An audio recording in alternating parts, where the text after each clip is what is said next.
In college, I had a professor that was an expert in artificial intelligence. So he was teaching us a lot about AI. It was mostly introductory stuff.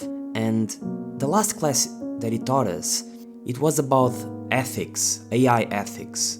And he was teaching us a lot about a lot of things in the ethics ramification on AI. But one thing that stuck to me was he was arguing why the argument that people usually would say about AI stealing their jobs was actually an invalid argument. So he argued that most people were fearing for their jobs because of AI. And mind you, this was pre-ChatGPT era, so this was way before ChatGPT. And he was arguing that the people that were saying those kind of things were mostly people that were fear-mongering because they didn't understand how society works. So he explained that way before AI, there have been many other fields that have been through something similar to AI. So he gave us two examples.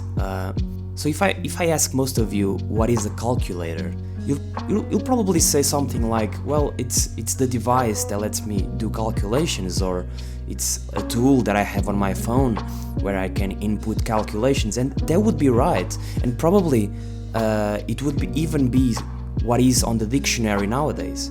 However, a calculator before the device calculator was invented was actually the name of a profession. So the people that were calculators were people who would just do calculations manually, right? So imagine, I remember seeing an image of this. It was a big room like you'd see like on a modern office, but instead of computers, each of them would have a piece of paper and pen where they would just do the calculations that the company needed, maybe finance stuff or economy stuff, and they would just manually do the calculations, just like you probably have learned on primary school.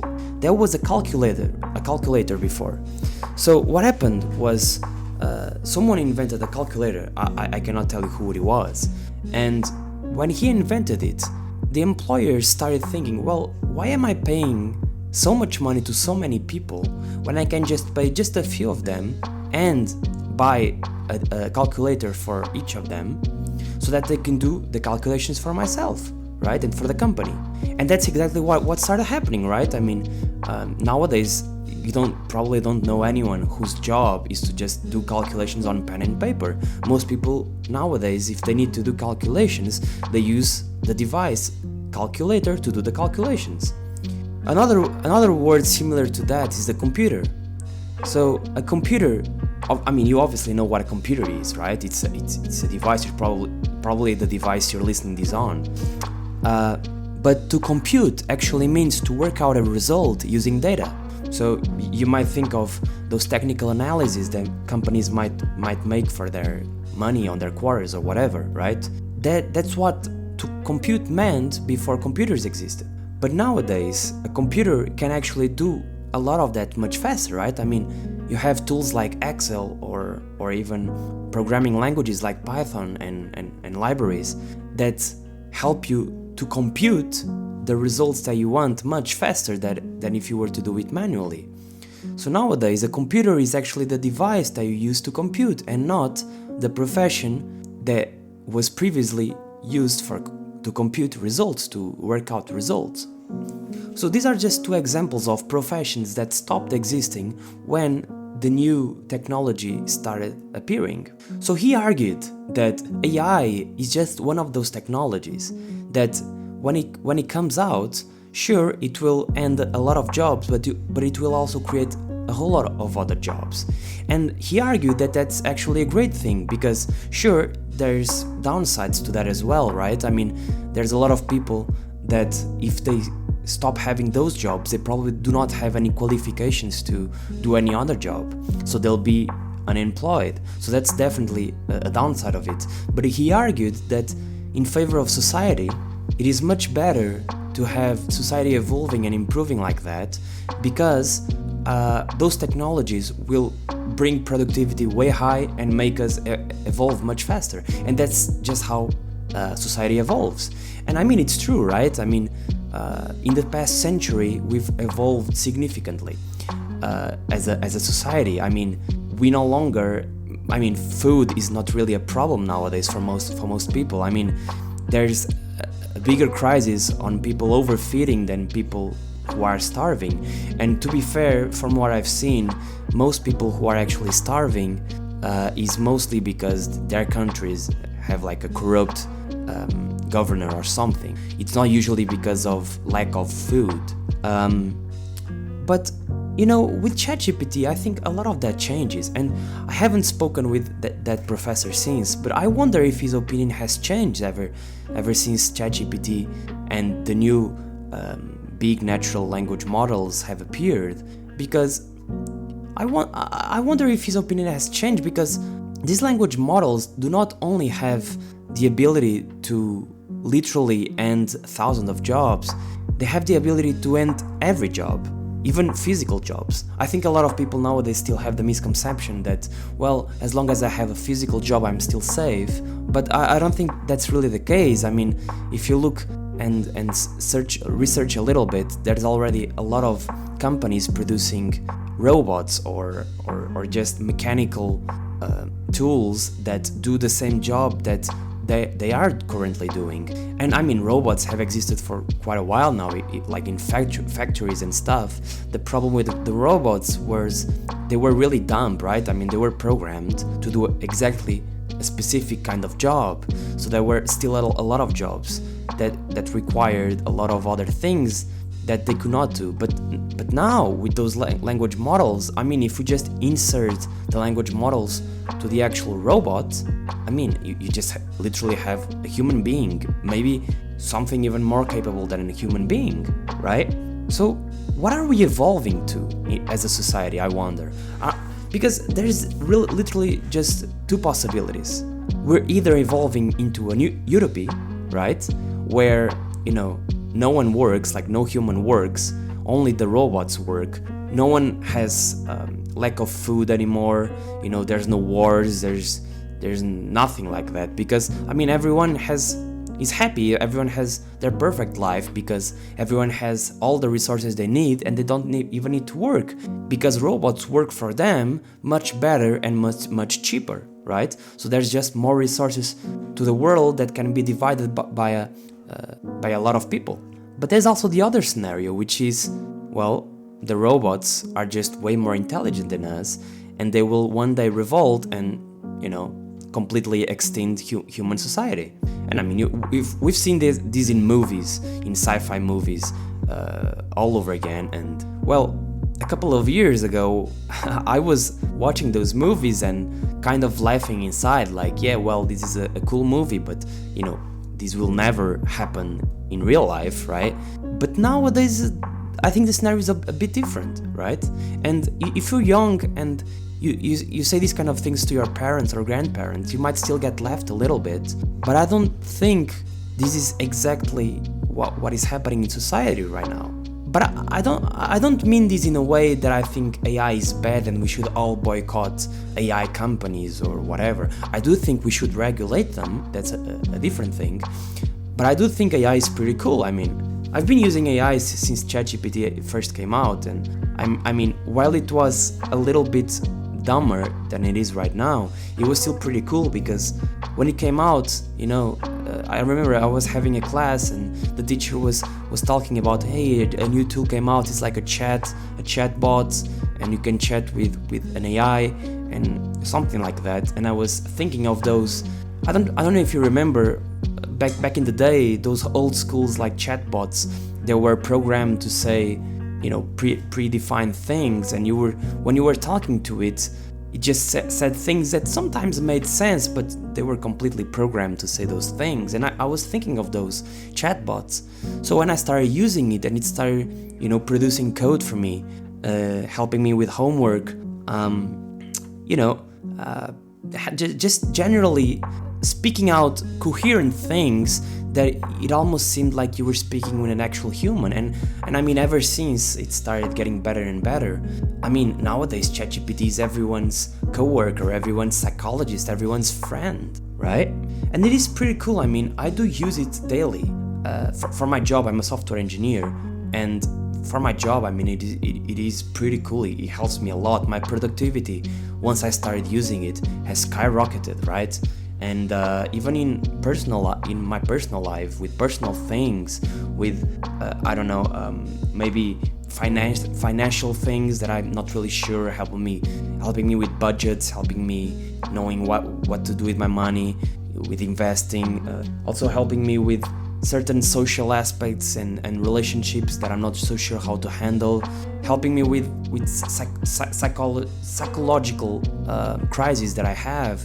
So I do understand that AI is actually, pretty useful, and there are a lot of people who are skeptics about AI. There's a lot of people that say that AI is completely useless. It just speaks out random, useless, and misinformed stuff. There are some people who say that AI is useful, but it's still just a tool, and it will never take over our jobs. There's a lot of skeptic people out there. I'm not one of those skeptic people. I think we should all be realistic, and eventually we'll all be, I think. And AI is here to stay. Natural language models are here to stay and are here to improve. So what this means is that a couple of years from now, our society will be more and more into AI than it currently is. And I consider myself still quite young. I'm in my early 20s, but even I am starting to push back a little bit on the AI technology stuff, just like my parents probably pushed back on the internet, and just like my grandparents pushed back on phones, right?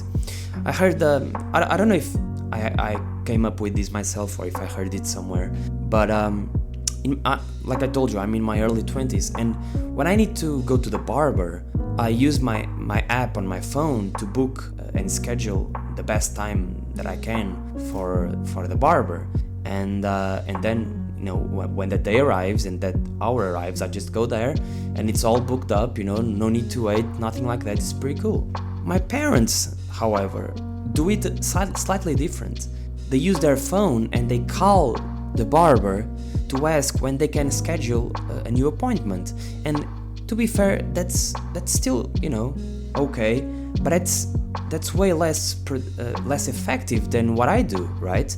Because they need to ask the barber what date it's available. They need to talk to the person, maybe they don't pick up the phone, or maybe they're just occupied and cannot tell you right away and whatnot. So it's a little bit less effective than just going to the app, seeing when it is available and booking it, right? And my grandparents probably did it even differently. They didn't call on the phone. They went to the actual barber shop, probably on their car, and asked when they could go, or maybe just asked if they could go right away. And probably even older people did the same, but without a car. They just walked there, right? So what I'm trying to say is that technology is making us more and more effective, and I think the next generation will not use an app to book a barber appointment. They will use their AI agent, which has access to their credit card, to book the appointment for them and to put the appointment in their own calendar. So they don't even need to worry about when they need to book an appointment, right? So what I think is happening is society is starting to get more and more effective.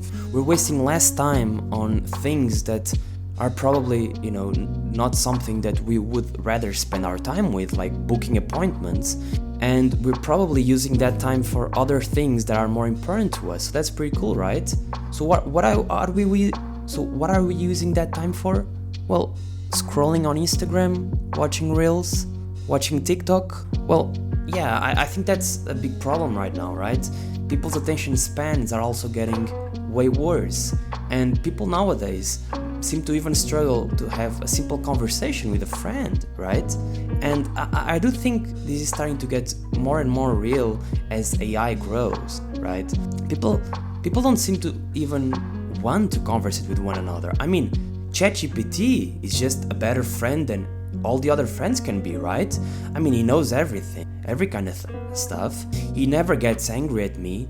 and my friends also have feelings. I don't need to care about it. He needs to care about me, but I don't need to care about him.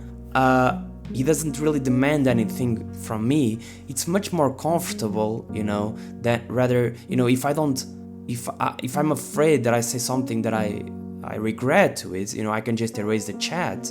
And the more AI evolves, the more this will start to be true, right? I mean, right now it doesn't really yet have a face, but someday you will literally have your own robot in your home that does chores for you, that does everything for you, and it's your own personal friend, your own personal psychologist, maybe your own personal spouse. That's crazy to me, and it's probably still crazy to most people nowadays, and hopefully it will be for a long time, but that's definitely what we're evolving to. Young people nowadays don't really like to receive calls anymore. Nowadays, receiving a call is just an inconvenience, right? Because, well, maybe I'm doing stuff, maybe I'm working, maybe I'm doing my own hobby, maybe I don't have time to talk with you. So each time you call me, it's just a freaking inconvenience. I don't really want to talk to you right now. Let's schedule some time for us to talk. Let's maybe add it to our calendars.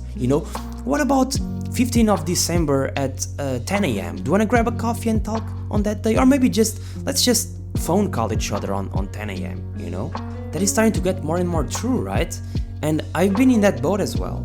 Like, each time I would receive a phone call, I would be like, well, why are you calling me? Why aren't you just texting me it, right?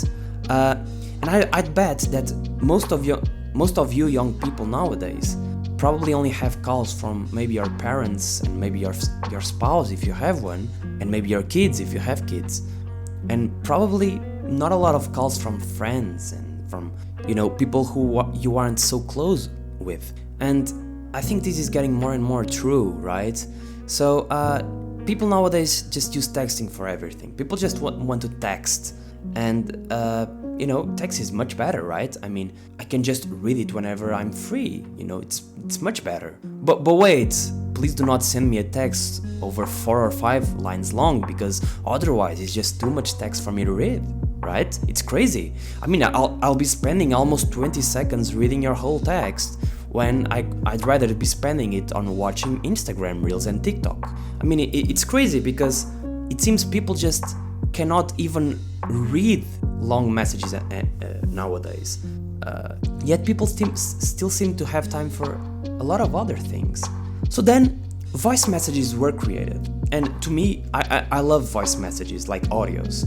They're just one of the best tools. I think it was invented by social media, because it's just a tool that I think brings the best of both worlds in terms of texting and calling. Because while you can still express yourself without, abusing emojis or whatever, you can still express yourself because you are talking. You can still ramble a little bit that you cannot really on text. So on text you kind of lose if people are being sarcastic, if people are sad, if people are happy, right?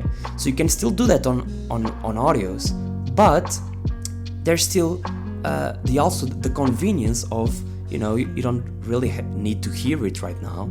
You hear it whenever you're free. And I mean, it's so much more convenient. I mean, I can be doing my chores and listening to an audio from a friend, or doing my chores, and if I have like some earbuds and a microphone, I can actually respond back or send audios myself. It's super convenient. However, people I think don't really like audios either. Because look, you expect me to sit up on a 5-minute audio just listening to you ramble about life? I mean, who do you think you are? I mean, I'm a busy person. I have other things to do. I don't have 5 minutes to be listening to an audio.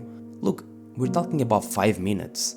We're not talking about an hour. We're talking about 5 minutes. People don't have 5 minutes nowadays to listening to an audio. So what do?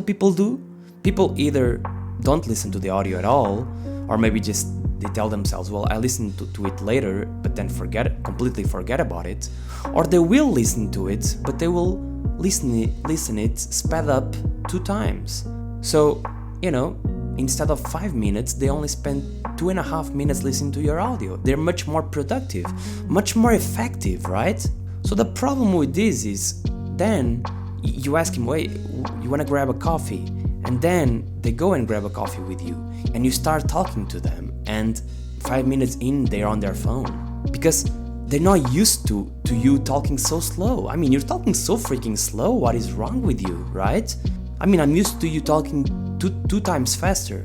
Much better, much more effective. I'm not used to you talking this slow. People's attention spans are completely fried. People will rather spend 1 or 2 or 3 hours or more per day scrolling Instagram Reels or the other kind of short form content like YouTube Shorts or TikTok. But they cannot sit through a 10-minute YouTube video because that's too long. They cannot sit through a 1-hour movie because that's too long. They cannot go out with friends and, just chill out because, that's just boring. I mean, what are we even doing? So look, I don't have all the answers. I don't know what you should do. I'm not asking you to do anything. I'm just yearning for people to actually reflect on what society has become and what it is starting to become more and more, and maybe think what we should do to ourselves going to the future. Because, like I told you before, AI is here to stay. It is definitely here to stay. There's no way that one day we'll wake up and there's no AI anymore, right? And I do think that we should use it. I'm not saying that we should not use it. For work, for example, you should definitely use AI if it helps you be more productive. And even in your personal life, AI is still pretty cool and pretty useful in a lot of tasks. What I'm yearning here is people should probably try to keep their humanity as much as possible. People should still strive to be more human and to do a lot of the stuff that our ancestors have been doing for centuries now. Why is this? Because look, while AI will definitely take over all our jobs, while it will definitely be way a better human than we ever were, he will have much better knowledge than we ever were. If we want to still exist in this world and still be happy and still have meaning, we should strive to also do stuff that makes us happy and improve ourselves. We don't know what the long-term effects of the current short-form content and lack of attention spans will cause us, because this is still all really new. I mean, TikTok is just a few years old now, right?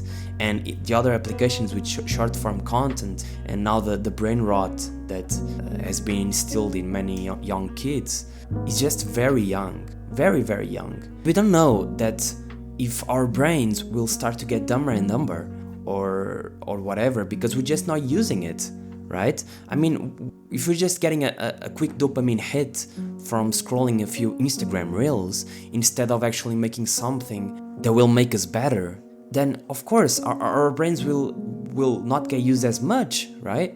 And look, I'm not saying that everything you should do in life should be to improve yourself and to try to get your brain more healthy or whatever. Of course not. I mean, I think hobbies are very important. I think comfortable things that you do just because you like them, they are still very, very important. However, what I'm trying to say here is that we should do more of the stuff that our ancestors did, We should connect more with people. We should socialize without our phones. We should just grab a coffee with our friends and just talk for 3 hours about random shit, right?